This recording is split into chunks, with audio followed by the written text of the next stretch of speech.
monde, je suis super contente de vous retrouver dans ce 5e et dernier vlog. Je le commence assez tard, donc en plus j'ai des taches rouges dans le cou, je sais pas ce que c'est, j'ai parfois ça, ne vous inquiétez pas. Je le commence assez tard parce que j'ai terminé le vlog précédent ce matin, donc j'en commence un en fin de journée parce que j'ai eu plein de trucs à faire aujourd'hui. J'ai pas encore grand chose à vous raconter, là je vais lire une petite bande dessinée, je vais lire le tome 3 de l'Odyssée d'Hakim, comme ça j'aurai terminé la saga. J'ai bien pleuré en lisant le tome 2. Donc j'espère que ça va aller pour le tome 3. Croisons les doigts pour que ça aille.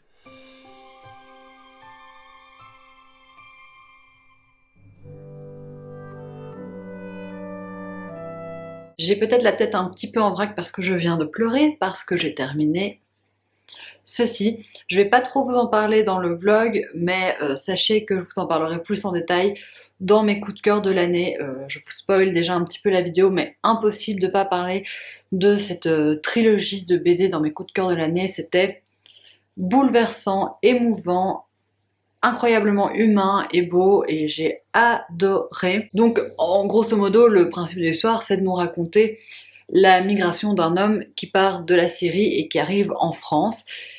Et on suit tout son parcours et forcément c'est très dur, il y a certains passages qui nous serrent un peu la gorge et où je me sentais vraiment pas bien en les lisant. Et je les refermais en pleurant, j'ai trouvé ça bouleversant, tout simplement.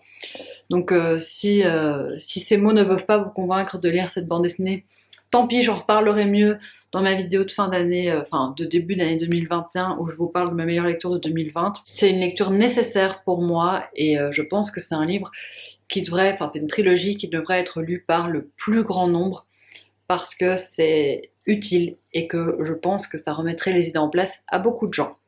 Voilà, en tout cas, lecture incroyable.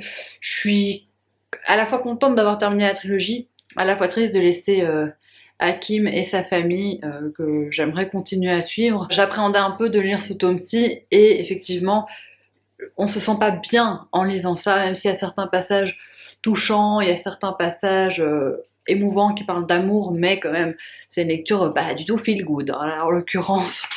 En tout cas c'est une saga merveilleuse. Bonjour, c'est Amélie et vous écoutez Ma Bibliothèque Idéale. Bienvenue dans ce premier épisode du podcast Ma Bibliothèque Idéale. Le but est de vous présenter les livres de ma bibliothèque qui me tiennent le plus à cœur, en y incluant des anecdotes sur l'œuvre ou sur l'auteur. Je reviens pour vous parler de mes lectures. J'ai commencé un roman hier soir et j'ai aussi commencé un recueil de nouvelles. Le roman que j'ai commencé, c'est Agnès Grey d'Anne Brontë. Je vous l'avais montré il y a quelques semaines. Je l'avais perdu et je l'ai retrouvé. Ça va, il est dans un meilleur état quand même globalement. Anne Brontë, c'est la dernière des sœurs Brontë qui me reste à découvrir et je suis impatiente de lire ce roman. J'ai lu seulement une trentaine de pages. Je peux pas encore vous en dire grand chose. Ce que je peux vous dire, c'est qu'on va suivre un couple, donc les parents Grey. C'est un couple qui s'aime énormément, même s'ils vivent dans la pauvreté. La mère, elle a même renoncé à toute sa famille pour vivre avec son mari. Et ils ont 2 filles, dont Agnès qui est la plus jeune, elle a 18 ans. Et ils essayent de joindre les 2 bouts. Et en fait, ils ont toujours préservé Agnès parce que elle est jeune, ils voulaient pas l'embêter en lui faisant faire des tâches qu'elle n'aimait pas, etc. Et elle va décider d'elle-même de travailler comme gouvernante pour avoir un petit peu d'argent et pour aider sa famille. Et donc où j'en suis, elle va partir pour travailler en tant que gouvernante. Et j'ai aussi commencé le recueil de nouvelles très à table, en lecture commune avec ma maman et ma petite sœur. Je pense qu'on va se lire plus ou moins une nouvelle par jour. Donc là, j'ai juste lu la première qui était celle de Tonino Benakista. C'est tellement court que je peux pas vraiment vous donner un avis sur la question en ce moment. De toute façon, ça je vais piocher des nouvelles au fur et à mesure de la semaine, mais je l'aurai pas fini cette semaine, je pense, vu le rythme auquel on va le lire. Donc je vous en reparlerai pas non plus en détail dans ce vlog, mais sachez que j'ai commencé ce petit recueil de nouvelles qui est donc au profit des Restos du Cœur. Donc quand vous achetez un livre ça coûte 5 €.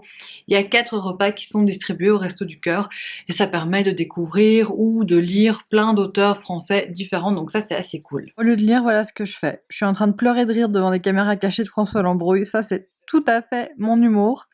Et voilà, c'est pas très productif comme après-midi, mais au moins ça fait du bien au moral. Il y en a un qui aime pas beaucoup que je rigole. Ça te dérange quand il fait sa sieste. Je vous retrouve un peu plus tard, j'ai reçu un colis et ça je reconnais que c'est Casterman qui me l'a envoyé.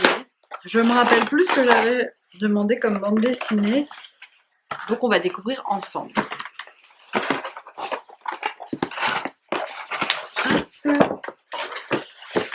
Alors, qu'est-ce que j'ai?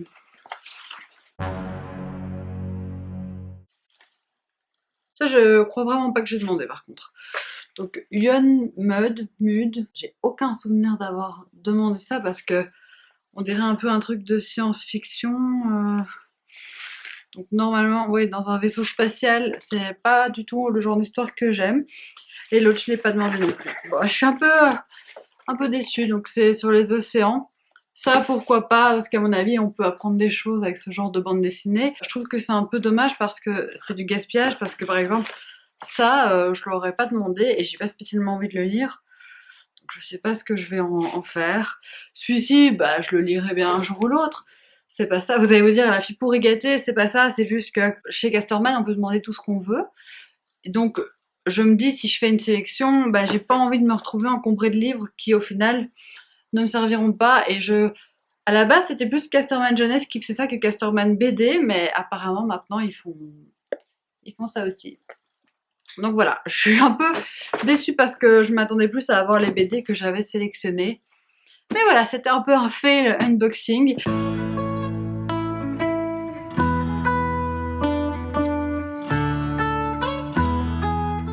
Ce matin, je suis allée faire un petit tour en librairie parce que j'avais envie de me faire plaisir et je me suis acheté 2 bouquins. J'ai encore été raisonnable. Le premier, sans surprise, c'est le tome 5 des 7 sœurs. La sœur de la lune, pardon, de Lucinda Riley. Je crois qu'il est encore plus gros que les autres. 850 pages. Ça va, ça va. Je vais pas m'ennuyer avec ça. Par contre, il coûte cher, hein. 10,35 € pour un poche. Je veux pas faire la radine, mais c'est un peu chéro quand même. Après, il est tellement énorme qu'il va me faire un bon bout de temps. Et pour compenser, j'ai acheté un tout petit bouquin. C'est Les yeux rouges de Myriam Leroy. J'avais très très envie de le lire celui-ci quand il est sorti en grand format et je savais même pas qu'il était sorti en poche, mais quand je l'ai vu, j'ai pas hésité une seule seconde. Il est tout petit, il fait même pas 200 pages celui-là. Myriam Leroy, c'est une autrice et journaliste belge. J'avais lu son premier roman, Ariane, qui parlait d'amitié toxique, que j'avais bien aimé, qui était vraiment bien écrit, et celui-ci va parler de harcèlement sur internet et il me faisait hyper envie. Je sais que Camille, de la chaîne Camille et Isabelle de la chaîne Isa Natural Tales l'ont toutes les deux lu et qu'elles ont beaucoup aimé. Donc j'ai pas trop hésité pour celui-là. Mais donc j'ai encore été raisonnable. Là, malheureusement, on arrive bientôt à la fin des vacances. Ça me déchire le cœur en deux de dire ça, mais c'est la vérité. Et donc aujourd'hui, je dois un peu travailler parce que j'ai reçu plein de mails de mes élèves et il faut quand même que je leur réponde un jour ou l'autre. Mais on a un niveau de motivation 0. Et après, je vous parlerai plus tard dans l'après-midi de mon avancée dans Agnès Grey. J'ai l'impression que ceux qui font les programmes télé ne veulent pas que je lise. La semaine dernière, il y avait la boum, maintenant c'est l'étudiante. Autant vous dire qu'une fois que j'ai commencé, je vais avoir du mal à m'arrêter. Je reviens vous parler de l'avancée de mes lectures. Je viens de lire la deuxième nouvelle de 13 à table, c'était celle de Philippe Besson et je l'ai vraiment trouvée bien. Elle est bien construite, bien écrite. De nouveau, ça fait 15 pages, donc voilà, il n'y a pas grand chose à en dire. Je vous ai pas dit, mais le thème du recueil, c'est le premier amour. Et j'ai trouvé que dans cette nouvelle-ci, c'était bien exploité, que c'était original. Et il y a un petit clin d'œil à une autre histoire qui est faite, enfin une histoire que tout le monde connaît. Je n'en dirai pas plus, mais en tout cas, j'ai trouvé cette nouvelle bien faite et efficace. Et alors, en ce qui concerne Agnès Grey, j'ai un peu avancé. Je vous avais fait un petit résumé très bref hier. Oui, hier. Donc je vais vous raconter un peu plus de l'histoire. Donc je vous disais, Agnès est partie pour travailler comme gouvernante et en fait elle va se retrouver dans la famille Bloomsfield où il y a 3 enfants qui sont de véritables petits monstres. Ils lui font vivre une misère. Concrètement, on va dire les choses comme elles sont. Agnès n'est vraiment pas bien parce qu'en plus elle a 18 ans, elle a aucune autorité du tout et elle est complètement désarçonnée face à ça. Bon après, je suis pas totalement de son côté non plus parce qu'elle commet des actes vachement répréhensibles, du style quand les enfants ne l'écoutent pas, parfois elle leur tire les cheveux ou elle les secoue par les épaules. C'est pas le comportement le plus adapté en tant que prof, mais bon bref. En tout cas c'est un classique hyper accessible et facile à lire, donc si vous avez peur de vous lancer dans les classiques, je pense que celui-ci il peut très bien convenir parce que ça se lit hyper facilement. Et le style n'est pas compliqué ni quoi que ce soit, ça reste très bien écrit hein, mais c'est juste que c'est très simple et vraiment accessible au plus grand nombre je pense. Je suis trop contente parce que je suis dans une bonne phase tricot pour l'instant, je tricote pas mal cette semaine. Là, je vais essayer de faire une petite peluche. Faites pas attention à ça, j'ai juste pas bien monté mes mailles, on s'en fiche. Donc je disais, je vais faire une peluche. Malheureusement, j'aurai pas le temps de vous montrer le résultat dans cette vidéo, mais en tout cas, si ça donne bien, je vous montrerai sur Instagram. Si ça donne rien, vous ne verrez jamais cette peluche. Il me reste moins de 100 pages et j'aurai fini Agnès Grey. Là, il est 15h, donc je vais m'y remettre maintenant et à mon avis, je le terminerai assez rapidement. Surtout que j'ai rien à préparer pour ce soir pour le réveillon parce qu'on le fait juste à deux et on a commandé un repas dans un restaurant. Donc je n'ai vraiment rien à faire du tout. Donc ça, c'est cool, il n'y a pas de travail de préparation. Donc je peux bouquiner tout à fait tranquillement. En gros, j'en suis dans l'histoire, une histoire d'amour se profile. Voilà, je pense que c'est pas du tout un spoil, c'est même dit dans la 4e de couverture et tout. Mais il se passe encore rien de très concret. Mais comparé à Emily et Charlotte Brontë, c'est une histoire d'amour beaucoup moins torturée. Et de manière générale, comparé à ses sœurs, Anne Brontë nous propose un roman quand même beaucoup moins sombre, beaucoup moins difficile, beaucoup moins torturé en fait, c'est vraiment le terme. Oui, c'est pas toujours simple, il y a des choses qui ne vont pas. Elle s'occupe d'enfants qui sont pas spécialement toujours dociles et gentils, mais il n'y a pas cet aspect sombre qu'on trouve dans les romans de ses sœurs. Et alors ce qui me gêne un peu, c'est que là pour l'instant il y a beaucoup de présence de la religion. Et j'avoue que ces passages-là m'ennuient un petit peu parce que ça me dérange pas qu'on parle un peu de religion parce que ça a tout à fait sa place dans le roman vu que dans le roman Agnès Grey est fille d'un homme du clergé. En plus Anne Brontë était aussi fille de pasteur. Donc je trouve que ça a sa place et surtout là c'est l'histoire avec un curé ou un vicaire, je ne sais plus. Mais donc c'est normal qu'on parle de religion. Seulement je trouve que c'est un peu long les passages religieux. Et j'avoue que quand je suis dans ces passages-là, je m'ennuie un petit peu, mais sinon, le reste de l'histoire, j'aime vraiment bien, et je trouve que c'est un bon roman. Honnêtement, c'est chouette, on n'en parle pas assez, mais je passe un très bon moment avec ce livre. Je vous retrouve exactement au même endroit un peu plus tard, parce que j'ai fini Agnès Grey. Donc, déjà, je suis très contente d'avoir fini un livre le 31 décembre et de pouvoir en commencer un nouveau le 1er janvier. Je trouve que ça clôture bien une année. En ce qui concerne ma lecture d'Agnès Grey, j'ai passé un bon moment de lecture, honnêtement ça se lit très bien. Comme je vous le disais, c'est hyper accessible, si vous n'avez pas l'habitude des classiques, je pense que ça peut quand même très bien vous convenir. L'histoire est simple, il n'y a pas trop de longueur, un peu avec la religion, mais vraiment c'est pas gênant. Je crois que c'est 1 ou 2 chapitres qui m'ont un peu saoulée avec la religion, mais à part ça c'est pas gênant, c'est pas trop imposant dans l'histoire. Par contre, le reproche que je ferais, c'est que j'ai trouvé le tout un peu lisse. C'est-à-dire que dès le début, en fait, on sait plus ou moins où ça va aller. Enfin, pas dès le tout début, mais dès qu'on arrive dans l'intrigue principale, on sait vers où on va aller. Il n'y a pas vraiment de surprise et de rebondissement. Et en plus, Agnès, c'est une héroïne quand même très sage, très gentille, qui fait toujours les choses qu'il faut. Enfin, je vous disais au début, elle secouait les enfants et tout, mais à part ça, elle est toujours dans la recherche du bien, elle est très pieuse. Donc c'est pas une héroïne qui va faire des choses sous le coup de l'impulsion, non, elle est très réfléchie, très calme, très posée. Et oui, certes, il y a quelques personnages qui sont moins sympathiques dans le décor, mais ils vont pas avoir assez d'influence pour bouleverser l'ordre des choses. Donc c'est ça que je reproche à la lecture. C'était sympa, mais c'était un petit peu plat. Alors c'est peut-être pas très sympa de le dire comme ça, mais c'est ce que j'ai ressenti. Il y avait un manque de tension narrative pour moi. J'en garderai un bon souvenir, mais je suis pas sûre que dans les mois à venir, je me rappellerai très bien de l'histoire. Parce qu'au final, elle a rien d'extraordinaire, cette histoire, elle est assez simple. Et elle est assez passe-partout. Et je trouve que par rapport aux histoires des deux sœurs Brontë, on s'attend peut-être à avoir quelque chose de plus fort. Et on a quelque chose en fait d'assez commun, même si ça reste vraiment très agréable à lire, hein. Donc c'est pas un mauvais livre du tout. C'est juste qu'en ayant déjà lu Charlotte et Emily Brontë, je m'attendais pas à ça, et que je reste un petit peu sur ma faim, et qu'en plus l'histoire d'amour, elle fait pas vraiment rêver non plus. Après, chez les autres sœurs Brontë, l'histoire d'amour ne me fait pas du tout rêver non plus, mais ici, ouais, comme tout le reste, elle est un peu en demi-teinte. Mais si le livre vous intéresse, franchement, n'hésitez pas. C'est agréable à lire et ça se lit très bien. Donc ça, c'était pour mon avis sur Agnès Brontë.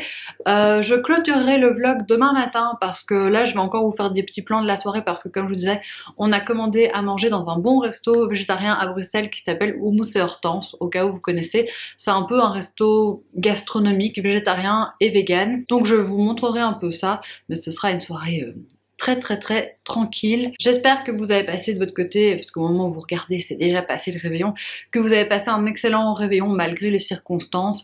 J'avoue que moi, Nouvel An, c'est pas une fête hyper importante pour moi, donc je suis pas triste qu'on soit juste à deux chez nous. Enfin à trois, vous êtes trop mignons. Chaque fois que vous m'envoyez des messages pour me souhaiter joyeux Noël, bonne année, etc. Il y en a beaucoup qui disent bonne année à vous trois et je trouve ça trop mignon d'inclure Kenzo dans le groupe. Enfin voilà, j'arrête de bavarder et je vous retrouve de toute façon demain.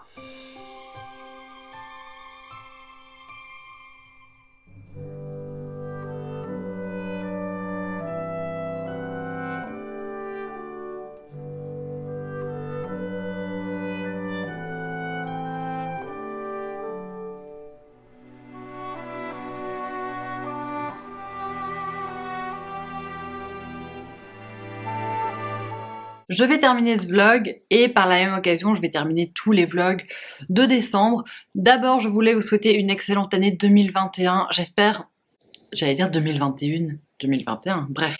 J'espère qu'elle vous comblera à tous les niveaux, qu'elle vous apportera le bonheur, la santé, parce qu'on s'est encore plus rendu compte cette année à quel point c'était important, de belles lectures. De toute façon, dans quelques jours, je vous proposerai ma vidéo bilan de l'année 2020 où je vous parle de mes meilleures lectures. Ça devrait arriver d'ici 3-4 jours à mon avis sur la chaîne YouTube. Je voulais vraiment vous remercier d'avoir été présent pour ces vlogs, d'avoir toujours été là, que ce soit au niveau des vues, mais surtout au niveau des likes, des commentaires, ça a été génial, j'ai adoré l'échange qu'on a pu avoir. De manière générale, je vous remercie d'être toujours présent, que ce soit ici ou sur Instagram, qu'on puisse tout le temps échanger, ça compte énormément pour moi. Cette chaîne YouTube n'aurait aucun sens s'il n'y avait pas cette partie échange. Donc je suis ravie quand on peut discuter de nos lectures, quand je sais que vous lisez un livre parce que je l'ai conseillé ou que vous m'en conseillez vous-même, enfin, c'est quelque chose qui est hyper important pour moi, donc pour ça je vous remercie. Merci aussi pour votre bienveillance. Bon, il y a toujours quelques petits rigolos qui mettent des pouces vers le bas, mais ça va, c'est quelque chose que je commence à mieux accepter. Ça me fait toujours pas plaisir, hein, honnêtement. Mais je relativise et je me dis que c'est un peu le jeu quand on est sur YouTube. En tout cas, moi j'ai adoré vous faire ces vlogs. Je me rends compte que petit à petit, je trouve de plus en plus le contenu qui me convient sur YouTube. Et je pense que les vlogs, de la manière dont je les fais maintenant, ça me convient bien. J'aime bien tourner les vlogs de cette manière. Je vous dis pas non plus que je suis à un stade où j'adore mon contenu, on n'en est pas là. Mais en tout cas, je prends beaucoup de plaisir à faire ça. Et de manière générale, j'ai bien aimé toutes les vidéos que j'ai faites en 2020. Il n'y a plus du tout ce truc où je fais une vidéo parce que c'est chouette de faire ça. Exemple, quand je faisais des book hauls, c'était il y a longtemps et je crois qu'il n'y en a plus aucun sur la chaîne, je les ai mis en privé parce que c'est pas un contenu qui me ressemblait, je trouvais. Je faisais ça uniquement parce que tout le monde faisait ça sur Booktube et je pense que je suis un peu sortie de ce truc là et que j'ai réussi à faire ce que moi j'avais envie de faire, notamment avec les bilans culturels aussi. Je sais que c'est quelque chose qui plaît à certaines personnes, mais globalement je sais que sur la chaîne c'est le type de vidéo qui plaît le moins. Je le vois dans mes statistiques et c'est pas grave. Je sais que vous êtes ici pour les livres, ben, moi parfois j'ai envie de parler d'autre chose, mais je ne suis pas du tout triste si ça fait moins de vues ou quoi que ce soit. Je comprends. En tout cas, moi, ça me fait plaisir de faire ça. Et tant mieux s'il y a des gens à qui ça plaît, parce que forcément, si c'est pour faire 3 vues et que les gens n'aiment pas, je vais pas continuer non plus. Mais en tout cas, les vlogs, c'est un format que j'ai adoré faire. Et donc, merci d'avoir toujours été au rendez-vous, de m'avoir laissé des commentaires si gentils et si bienveillants. Et j'espère qu'on continuera exactement dans la même lignée en 2021. Je vous fais de très gros bisous et je vous dis à très bientôt.